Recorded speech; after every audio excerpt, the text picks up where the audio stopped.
How's it going, guys? It's Nathan from Nathan's DIY Garage, and today we're making a video on a BMW 530. So today's video, this is a 2001 530. I sold this car, I don't know, it's probably been 6 months or more ago now. It's had a little bit overheating issue.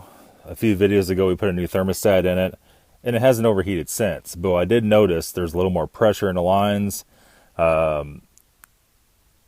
Mainly in the radiator hoses, and even after a couple of days after it sets, the pressure's still there. So we had no oil mixing at all in the coolant tank, no coolant oil, no other signs of head gasket problems. I did need to pull the valve cover off. I have a new head gasket put on it. The head gasket was dripping. The old head gasket sitting right here, been resealed a couple times. It's getting kind of hard, and you know, just time for a new gasket. So while we had it off, I went ahead and checked the head bolts. And this engine had time certs put in it. And after the time certs in it, it ran for, I don't know, I drove it. It was almost a week, I think I drove it. I probably put close to 100 miles on it. And I know if you don't retorque the head bolts, then they tend to get loose. You know, you got to retorque them once after you do the time certs. I went back and checked it after I drove it a week, and the bolts weren't loose at all. Like none. So, you know, put the valve cover back on it and went and sold it. And it's been acting a little bit funky since. It was okay for quite a while, and then it just started just having too much pressure. And I changed out the radiator at that point in time, and that seemed to help it out for quite a while, and then it started doing it again. So I brought it in here. It's been here for a few days. I just now got the parts in for it. So what we found out, I went ahead and checked the head bolts, and they're all loose. And everything torqued back down fine. I went ahead and stretched the torque out to 65 foot-pounds. I usually don't like going above 55, but just to make sure we don't have the problem again. The only thing that concerns me is that one of the bolts, I think around number 4 cylinder, had to turn it a lot to get it to thread down and tighten up. And what concerns me a little bit is I'm wondering if that time cert's pulled out of the block and it threaded up the bolt and it's tightened up against the head. We don't know that. So, you know, a leak down test hasn't shown anything. A leak down test doesn't always show stuff like that. A lot of times that problem won't come about until you start the car up and it heats up, and then there's a problem.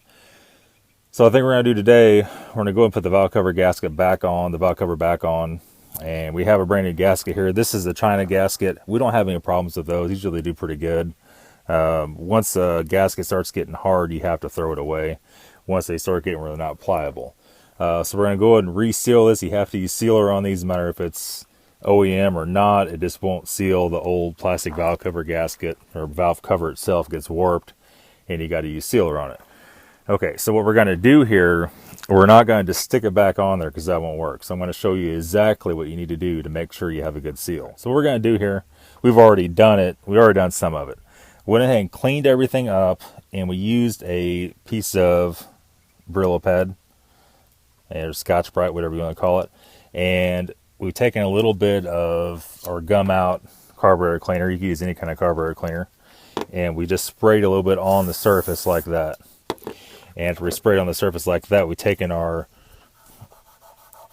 pad here and we scoured it, made sure it's nice and clean, and then went back and we sprayed it off again. And what you're going to want to go for here, and after you spray it off, we took a clean microfiber, we wiped it off. And if you have any kind of oil residue on the gasket surface, your gasket sealer is not going to stick. So on these cars, the biggest thing is, you can see I need to get a little bit more cleaner around the cam loops there. The biggest thing on these is a lot of surface to clean. There's one other thing too a lot of guys miss, and you can see the center gaskets. Let me grab them here for you. So here's the gaskets. They set in here like this. That goes up in the valve cover like that. And you can see what's happened here. The gasket part that goes around the bolt hole is ripped off. So when you take the gaskets out, that part stays there. Well, the problem is, if you don't see that, if you don't notice that, and you go to tighten the valve cover back down on top of that with a new gasket, it's going to split your valve cover. That's probably a lot of the reason why all these breaks. The other reason is people over torque the bolts. To torque the bolts on these valve covers, you should, if you're using a long extension, set your torque wrench at 10. You'll end up around 7. If you're using no extension, set it at 7. 7 foot-pounds, not inch-pounds. And that's the torque you want. You want to go ahead and tighten up from the middle out. So you want to start here in the middle snug, and to snug them up from the middle out. And in 2, if not 3 stages, keep going until you have everything at 7 foot-pounds. Now also be aware too, you can see one of the studs turned out with that. You know, the rest of the studs are in there. We're going to want to go ahead and get the bolt. We're going to want to go ahead and put the stud back in and make sure the nut is off that actually holds on the valve cover. So that's pretty much it for this M54, M52, even the N series motors are all like this. And of course, when you do your valve cover itself, don't forget you're going to go ahead and pull the gasket out, and you can see it's gasketing kind of hard. It's kind of hard to get out of the cover. Pull it out with one hand or not. Yeah, it's kind of stuck in there. Once they start getting stuck in there, it's time for them to go. You can't reuse it. I don't know if I get it out with one hand or not. Let me see. Okay, so what we're going to do here, I've just pulled it out, and you can see there's a deep slot in the valve cover. I usually take some carburetor cleaner and spray the oil residue out of that. Even though we're not putting sealer on the top of it, we're only putting sealer on the bottom of it. You still want that to be clean, and that'll assure a tight seal on the valve cover. Now, how it sits on here, your most prone place to leak is going to be on the bottom. You know, the head slopes downhill on the passenger side of the car, so there's going to be the most oil pooling on the bottom. Now, also don't forget to put your guard in for your intake camshaft. And your guard for your intake camshaft is right here, and that's going to snap down on top of your cam. Now, you got to remove that in order to tighten the head bolts up, so that's why I had it off.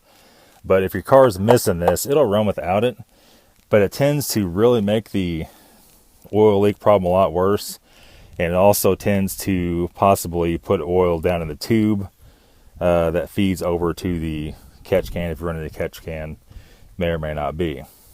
Okay guys, so we got it all cleaned up. We got our little tidbit of valve cover gasket out of there. We have everything fitted in the new valve cover and a new gasket. Usually these will stay in okay when you go to put it on. A lot of times the gasket itself will want to fall out. You know, there's really nothing holding it in there too much.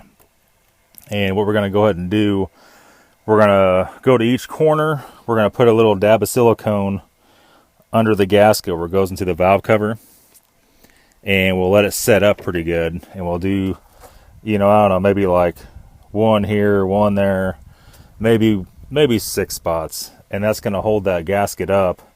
And we actually might just do it under the end here, and that way when you go to flip it upside down, it doesn't fall out and then it doesn't get in there right. And I've seen all these cars come in where the gasket's falling out of the bottom and it's just gushing oil everywhere. Okay, so we used our Mega Gray here. We always use this. This stuff seems to work the best. You can buy this pretty much anywhere. And this is for OEM import gasket. And on the back is for what OEM Toyota and Honda stuff uses. So we take just a drop of it, like a pencil eraser. It's worth, and we stuck it on each side. And we just did it up here. This gasket fits a little looser. Sometimes you get gaskets fit tight and you don't have to do this at all. We put a dot there, under there.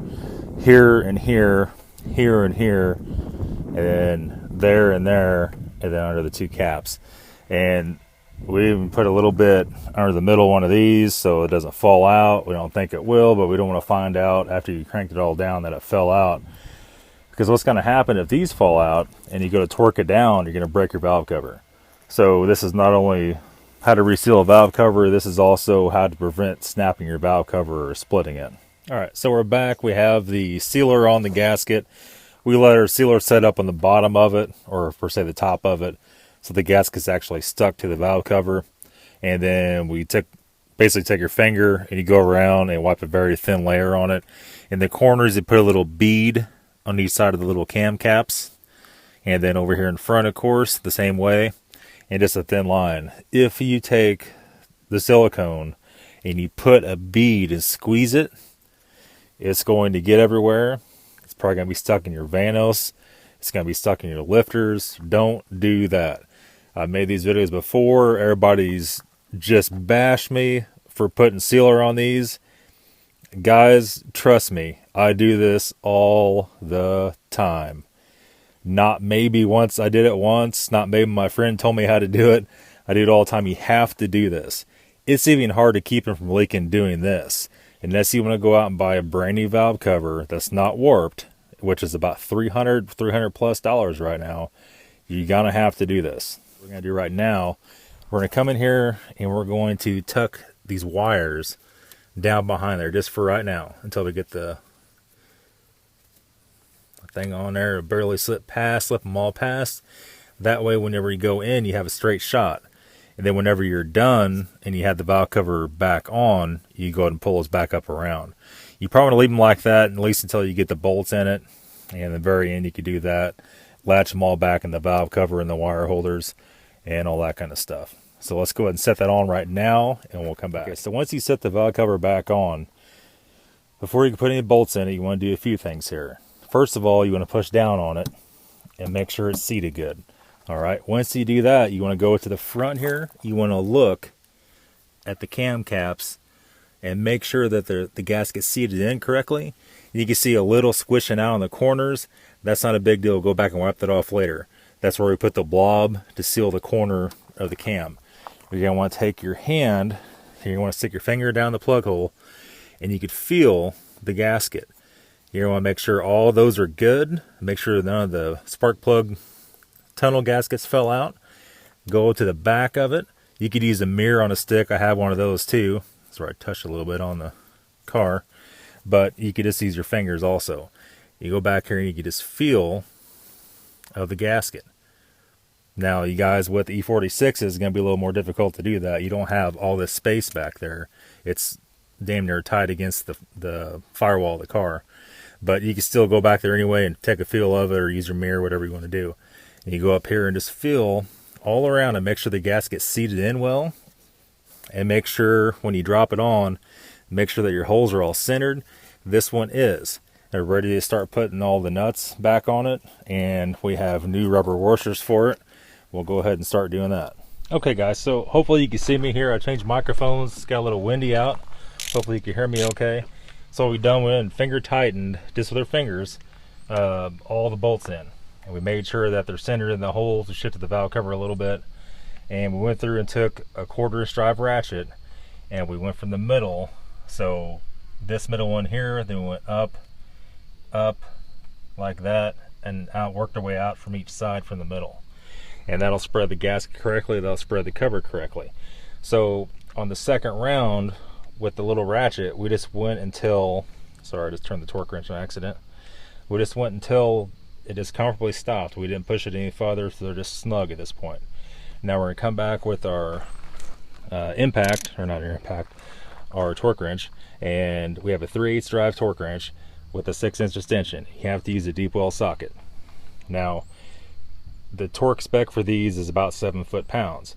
Well, if we set it at 7 foot-pounds on our torque wrench, by the time it goes through the extension and through this long socket, it's not going to be 7 pounds. Probably more like 4 or 5. So we went ahead and set this up to 10, and setting this at 10 foot-pound, we'll go ahead and lock it on 10, and we'll go ahead and torque them all down. Now we're going to go the same way. We're going to go up here. And at 10 foot-pounds, you can barely feel this wrench click, so you gotta be careful not to overdo it. It'd probably be better if you had a 1/4" drive torque wrench to do this with, but you know, can't always have everything. Maybe in the near future we'll get that. If you watch a 3/8 drive ratchet, it'll be fine. If you're kind of a Neanderthal and don't really watch stuff, then you probably don't want to use this. Alright, and then we'll go ahead and go out to, let's go ahead and do the middle one up here in the front. And don't feel like anything at all because the handle's so long in this ratchet. Okay, I'll go ahead and do this one. And then on this back bottom one, we're going to want to go ahead and we'll have to use our universal. We have the impact universal here, so the range of motion is limited. That's going to take out a little more torque too. go and get her down on top of it here. We'll make it snap, and we'll just go just a tiny bit further to compensate for that universal being on there. And what we're going to do at this point, we're going to take the universal back off, and we're just going to go back in here. We're just going to recheck them. And we put all the new grommets on all the bolts, and it feels like everything's good.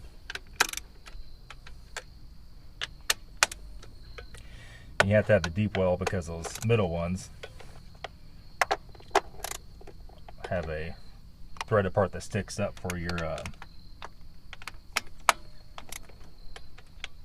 wires to hook on with your 8mm nuts.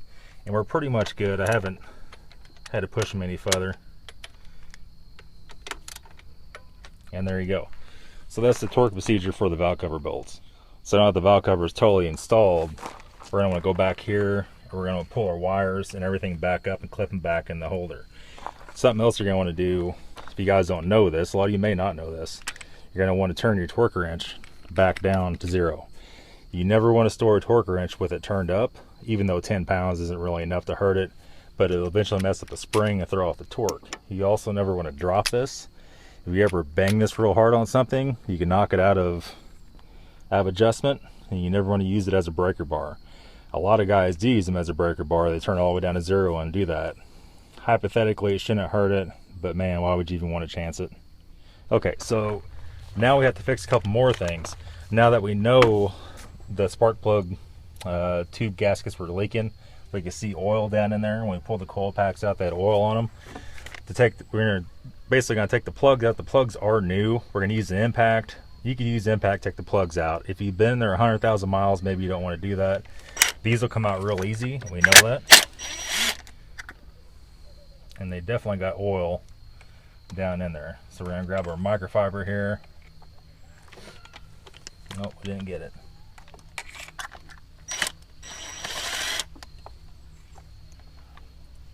That one's got quite a lot in it. The front one was leaking pretty bad. So we're going to let it run down the cylinder. It doesn't really hurt anything. And how we're going to fix that, we're going to go ahead and pull all of them out. We're going to wipe them all off because you don't want oil on your connectors there. You can even use a little bit of, make sure I can see it in the camera, a little bit of carburetor cleaner. You can spray them off a little bit, get the residue off of it. I'll go ahead and do that, and we'll wipe it off the rest of the way. Now we're nice and clean. And we're going to go ahead and pull all 6 out. We'll clean it up, and what we might do, we might put a rag over this, crank it over with no plugs in it. That way the oil goes out. When you start it up, it'll smoke a little bit from that oil. It'll clean up, and you'll be good to go. Okay, so where we're at right now, we pull all the plugs out. We crank the engine over just a little bit with the plugs out, and then we cleaned them and put them all back in. By cleaning, I mean we just sprayed all the oil off with some carburetor cleaner. The plugs are less than 6 months old. They don't have but a few hundred miles on them. No reason to replace them at this point. So now what we're going to do, we're going to inspect our coil packs. So what we don't want here, we don't want any oil in the end of them. We'll go and take some carburetor cleaner, spray in there, and wipe off the outside of them and get them nice and cleaned up. So we end up with something like this. All these coil packs have been replaced, so they're all good. If you have the Bremies, the round ones, look around here, there'll be a lot of white residue. If you have that, they might be on their way out. If you have the square ones, the Bosch ones, they usually don't go bad too often, but when they do, they're not serviceable. So we're just gonna go ahead and drop those in there like that. We're gonna do all 6, and then we're gonna go ahead and pull our wires up, and we're gonna put this guy back in here and hook it all up. And we'll put our hose or catch cam back on. Before we put all the covers on the top, we're gonna go and start this car, and we're gonna see how it does, and we're gonna go drive it, and we're gonna make sure our pressure in the radiator hose is gone. If it's not, we might have to pull the head back off. We might have to re-time cert this thing.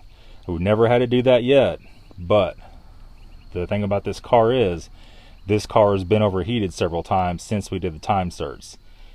I haven't had one that's done that and had a problem, but anything's possible. If that's the case, we're probably looking for some bigger time certs. I don't know if we could even buy those at this point.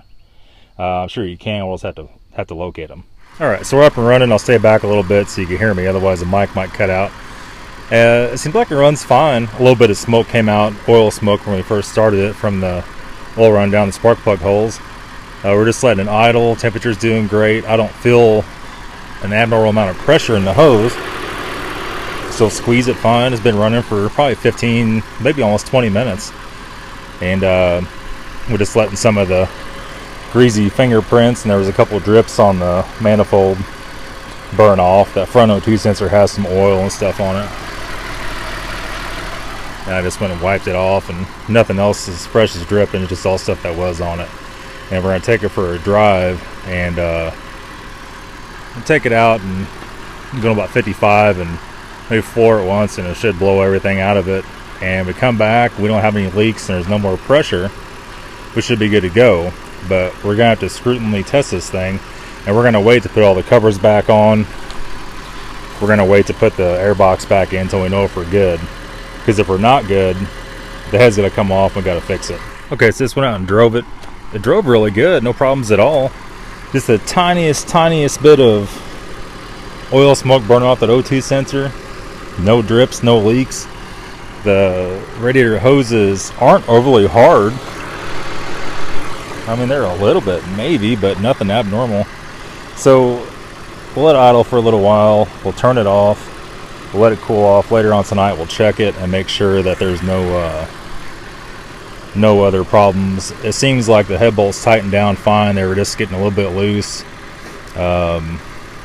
You know, unless we have the tiniest of the tiniest crack in the head, that'd be the only thing we might be facing. We had the head off. We checked all that here this past year, and no problems at all with it. But that's all. That's all for the valve cover gasket removal or replacement, you might say. And hopefully it helps you guys not crack your valve cover gasket and get it to seal. So thanks for watching. See you guys later.